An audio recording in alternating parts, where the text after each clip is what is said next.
నవరాత్రులు దేశం మొత్తం ఎంతో వైభవంగా జరుపుకునే వేడుక. తెలుగు ప్రాంతాలలో తక్కువ కాని ఇతర రాష్ట్రాలలో దేవీ నవరాత్రుల సందర్భంగా వినాయకుడి విగ్రహాన్ని ప్రతిష్ఠ చేసి పూజించినట్టు దుర్గా దేవి విగ్రహాన్ని ప్రతిష్ఠించి పూజిస్తారు. నవరాత్రుల అనంతరం అమ్మవారి విగ్రహాన్ని నిమజ్జనం చేస్తారు. అయితే ఒక్కొక్క ప్రాంతంలో ఒక్కో వింత పద్ధతి ఉన్నట్టు.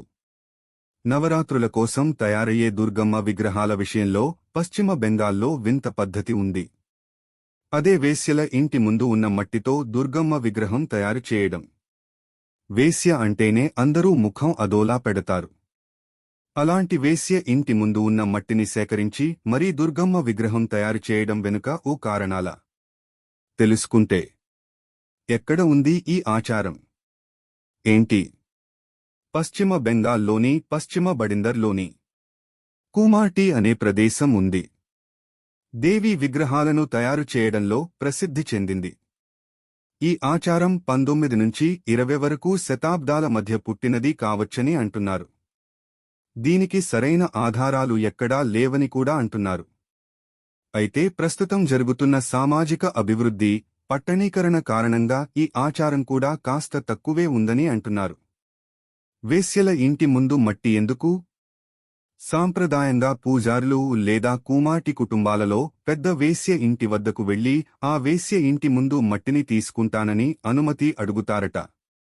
అలా గౌరవంగా అడిగిన తరువాత వారు ఒప్పుకుంటే అప్పుడు ఆమె ఇంటి ముందు మట్టి తీసుకుంటారట. ఆ మట్టిని గంగానది మట్టిలో కలిపి దానికి గోమూత్రం, ఆవు పేడ వంటి ఇతర పదార్థాలను కలుపుతారు.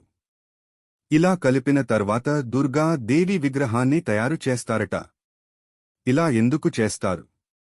సాధారణంగా వేశ్య ఇంటికి మగవారు వెళుతుంటారు. అలా వేశ్యల ఇంటికి వెళ్లే మగవారు వారి పుణ్యాన్ని వేశ్య ఇంటి బయట వదిలేస్తారని అంటారు. అంటే దీని అర్థం ఇలా వేశ్యల ఇంట్లోకి వెళ్లడం, వేశ్యలను ఆశ్రయించడం అనేది చాలా వరకు అపవిత్రమైన చర్య కింద పరిగణింపబడుతుంది. ఈ నేపథ్యంలో ఒక పురుషుడు తాను సంపాదించిన పుణ్యం అంతా వేశ్య ఇంటి బయట కోల్పోతాడట. అలా వేశ్య ఇంటి బయట ప్రాంతం ఎంతో పుణ్యాన్ని నిక్షిప్తం చేసుకుని ఉంటుందని అక్కడి వారి నమ్మకం. అలాంటి మట్టిని దుర్గా దేవి విగ్రహం తయారీలో ఉపయోగిస్తే ఆ విగ్రహం పొందుతుందట. ఇక సామాజిక పరంగా చూస్తే వేశ్యలను కూడా సమానంగా చూసే కోణంలో ఇలాంటి పద్ధతి ఒకటి వచ్చిందని కూడా చెబుతారు.